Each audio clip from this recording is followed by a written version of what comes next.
Betul Bang Dery. Jadi memang di brand ekspor Ah. impor tuh saya ngajarinya fokus saya ya, murid-murid saya tuh orang-orang yang gaptek, pemula, yang memang dia tuh ngerasa kayaknya nggak mungkin deh aku jalan impor itu nggak mungkin, jalan bisnis itu nggak mungkin. Tapi Hmm. sebenarnya dengan HP dan paket internet itu udah bisa gitu. Tapi mereka tuh Wah. nggak tahu cara mulainya tuh seperti apa. Nah, makanya klik di bawah tuh untuk belajar. Iya, iya, iya. Siap, siap, Iya, siap. iya, banyak juga ya. Maksudnya kan sama aja sebenarnya gini nih.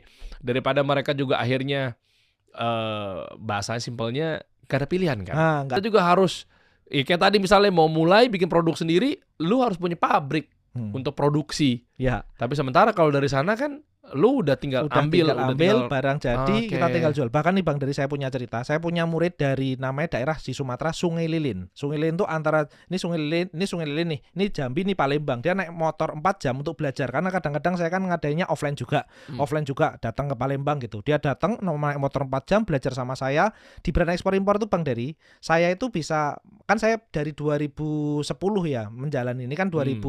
2025 ini. Ini tahun ke-15-nya saya, 14 tahun saya mulai bisnis ekspor impor sampai sekarang, itu saya rangkum jadi 14 hari.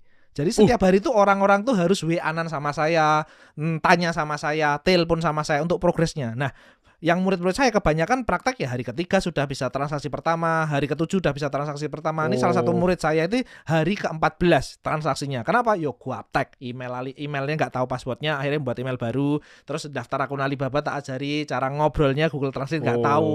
Terus cara oh, minta katalog, cara milih barang, cara negosiasinya, ngitung harga modal, hari ke-14 transaksi.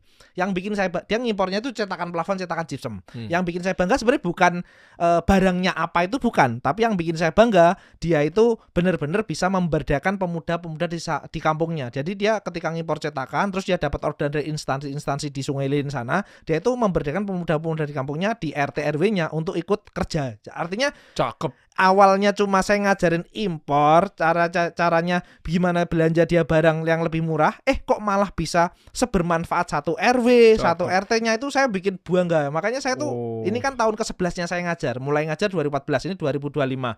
Jadi kenapa kok saya masih ngajar ya? Saya senang banget ngelihat orang-orang seperti hati saya tuh kayak nyes nyes nyes gitu. Oh, ya, ya, nggak cuma impor bahkan nih, ekspor juga kan lu ajarin kan? Ya, ekspor juga Nah, ini diajari. menarik ya, berarti kan kalau ekspor kan kita kalau bisa surplus, Ya, apapun itu kan, kita betul. nggak impor lagi. Nah, Heeh. sisi ekspor pun juga dia tanggung jawab juga untuk gimana Heeh. cara produk kita bisa kopi misalnya, Ya, keluar negeri apa segala macamnya. betul. Itu lu ngajarin, bayarnya juga dijamin ada tuh? Jadi gini, di brand ekspor impor tuh kita bener-bener ngajarin full ekspor impor. Cuma memang porsinya 10% ekspor, Oke. 90% impor. Oh, ya nggak apa-apa. Kenapa? Oke.